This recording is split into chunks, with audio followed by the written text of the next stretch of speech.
Tá.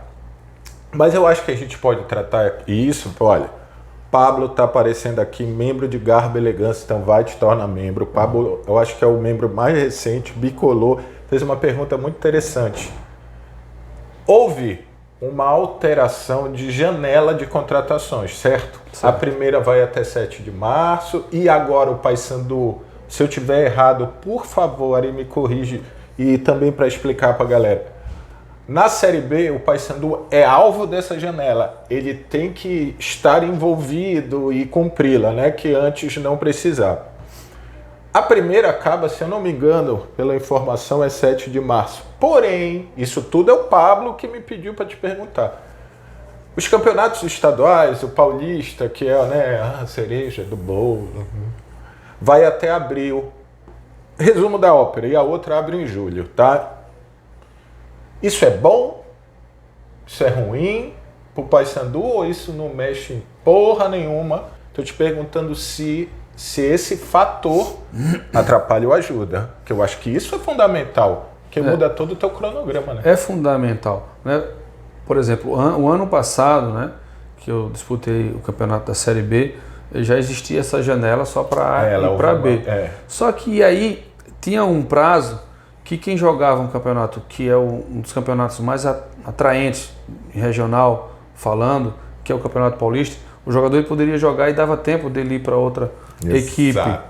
Hoje não. Com a mudança da janela, se ele tem uma opção de disputar um Campeonato Paulista e vamos lá, um Água Santa chegou à final, se ele vai disputar um Paulista e vai até a final, esse cara tá morto.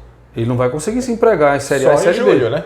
Só quando abrir a segunda. Ele pode jogar Série C, ele pode jogar Série D, mas Série A e Série B, quem é que vai poder jogar depois da janela fechada? Jogadores que não têm contrato.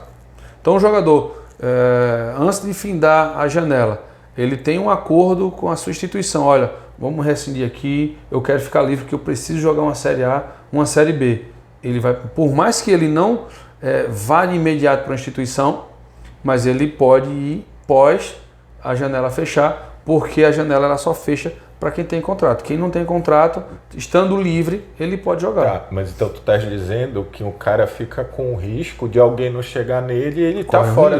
Então ele vai ter que. O próprio atleta e gestor da carreira dele vai ter que pensar nisso. Vai pensar duas vezes. Tu acha que isso é bom para ti que está na B? Para mim hoje, me ajuda. Me ajuda no sentido de um jogador querer jogar e não abrir mão de disputar um campeonato paulista, ok? Agora, a partir do momento que essas duas janelas, ela existe, a janela nacional e a janela internacional, já não me agrada, porque tu tem que estar fazendo um estudo, qual o cronograma de competições, qual o estudo melhor para tu poder contratar, porque o campeonato que vamos disputar, ele vai ter oscilação, não tem como. Você jogar 38 rodadas, porque vai oscilar ou no início, no meio ou no fim.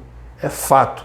Então nós temos que ter toda uma preparação, todo um planejamento para que isso venha acontecer de uma forma ideal. Então, graças a Deus, a gente vem disputando o campeonato de Série B, a gente tem noção do modelo... que tu está falando tu. O Ari. Então, o Hélio também vem disputando essa competição. Então, são as duas cabeças pensantes que tá dentro desse processo e com relação à contratação a gente tem que ser o máximo assertivo.